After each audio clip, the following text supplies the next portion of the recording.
கத்தாதீங்க, வீட்டில் கத்தாதீங்க, இது வீடு இல்லை. நண்பர்கள் அனைவருக்கும் வணக்கம். கெஸ்டா 3 பேர் வந்திருக்காங்கல்ல, அவங்க 3 பேருமே சேர்ந்த மாதிரி ஸ்டார்ஸ்லாம் தரணுன்ற மாதிரி பிக் பாஸ் ஏற்கனவே சொல்லியிருப்பாரு. ஒவ்வொரு நாளைக்கும் 5 ஸ்டார் தருவாரா என்னன்னு தெரியல, இல்ல மொத்தமே 5 ஸ்டார் ரொட்டேஷன்ல போகுமான்னு தெரியல. 5 ஸ்டார் தந்துட்டாரு, நீங்க வந்து விருப்பப்படுறவங்களுக்கு தரலான்ற மாதிரி சொல்லிட்டாரு. அதுக்கு அசம்பிள் ஆகணும்ல, அதாவது கெஸ்ட்டில் 2 பேர் உட்காந்துட்டு இருக்காங்க, மஞ்சரி இதுக்கப்புறம் தான் வருவாங்க போல. அசம்பிள் ஆகணுன்றதுக்காக திவ்யா கணேஷ் என்ன பண்ணுறாங்கன்னா, உங்களால் ஒரு சொன்ன டைமில் வரவே முடியாதா, எப்போவுமே இப்படி தான் பண்ணுவீங்களா அப்படின்ற மாதிரி சத்தம் போட்டுட்டு இருக்காங்க. அப்போ தான் துஷார், வியானா எல்லாருமே வேகமாக இந்த இடத்துக்கு வந்துட்டு இருக்காங்க. அந்த மாதிரி பார்வதி வராங்க, எல்லாரும் அவங்கவுங்க வேலையை முடிச்சுட்டு வராங்கன்னு பார்வதி சொல்கிறாங்க. இப்படிலாம் நீங்கள் சொல்லக்கூடாது, அதுக்கு நீங்கள் சீக்கிரமாக எந்திரிச்சிருக்கணும் அப்படின்ற மாதிரி திவ்யா கணேஷ் கொஞ்சம் சத்தமாக சொல்கிறாங்க. எங்க பொறுமையாக சொல்லுங்கள், சத்தமாக சொல்லாதீங்கன்ற மாதிரி பார்வதி நக்கல் பண்ணுற மாதிரி தான் பார்வதி சொல்கிறாங்க. பொறுமையானு சொல்கிறாங்க. இல்லை பொறுமையாக சொன்னால் நீங்கள் கேட்க மாட்டீங்களா, உங்களுக்கு இப்படி தான் சொல்லணுன்ற மாதிரி திவ்யா கணேஷ் என்ன பண்ணுறாங்கன்னா கெஸ்ட் முன்னாடி கத்துறாங்க. திரும்பி பார்வதி இருக்காங்கல்ல, இது வீடு கத்தாதீங்கன்ற மாதிரி சொல்கிறாங்க. அதுக்கு திவ்யா கணேஷ் என்ன சொல்கிறாங்கன்னா, இது வீடு இல்லை ஹோட்டல் அப்படின்ற மாதிரி சொல்கிறாங்க. ஆக மொத்தத்தில் இவங்களுக்குள்ள ஒரு ஈகோ சண்டை போயிட்டு இருக்கு பார்த்தீங்களா. இதில் இவங்க எல்லா கேமையும் கெடுக்க உண்மையா சொல்றேன், இவங்களுக்குள்ள போற சண்டையில தேவையில்லாம இவங்க கேமை கெடுக்கிறாங்க.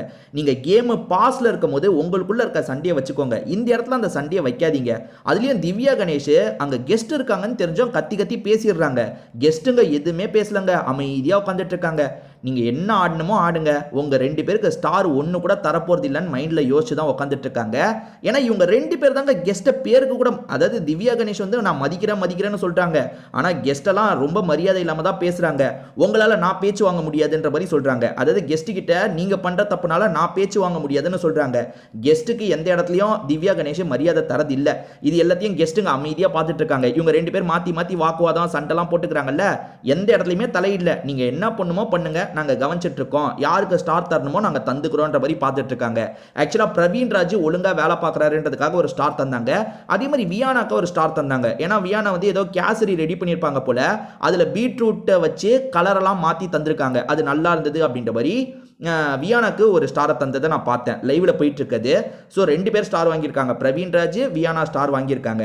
அதே மாதிரி திவ்யா கணேஷ் இருக்காங்கல்ல, எல்லாரையும் வந்து டைம்குள்ளே வந்துருங்க, ஒரு வாட்டி கூட உங்களால் டைம்குள்ளே வர முடியாதா, என்னதான் பண்ணிட்டு இருக்கீங்க இப்படிலாம் பேசுகிறாங்க. ரைட்டு, எல்லாரையும் 2 நிமிஷத்தில் ரெடியாகி வரணும்னு சொன்னீங்க. நீங்கள் எதுக்கு மேடம் ரெடி ஆகாமல் இருக்கீங்க, எப்போ தான் ரெடி ஆகலான்னு இருக்கீங்க சொல்லுங்கள்.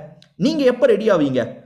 இது பாருங்களேன், ரெடி ஆகாமல் எப்படிங்க இவ்வளோ நேரம் இருக்க முடியும்? ஒரு மேனேஜரு மற்றவங்களை ரெடி ஆகுங்கன்னு சொல்கிறீங்கன்னா அதில் நியாயம் இருக்குது. ஆமாம், ஒரு மேனேஜராக நீங்கள் ரெடி ஆகுங்கன்னு சொல்கிறீங்க, 2 நிமிஷத்தில் ரெடி ஆகுங்கன்னு சொல்கிறீங்க, 5 நிமிஷத்தில் சொல்கிறீங்க, அது பாசிபிளே கிடையாது. இருந்தாலுமே ஒவ்வொருத்தர் ஒவ்வொரு டைமில் ரெடி ஆகிட்டு வந்துட்டாங்க. நீங்கள் எப்போ ரெடி ஆவீங்க? நீங்கள் ஏன் இன்னும் இந்த ட்ரெஸ்ஸை மாற்றாமல் இருக்கீங்கன்ற கேள்வி கண்டிப்பாக இருக்க தான் செய்யுது.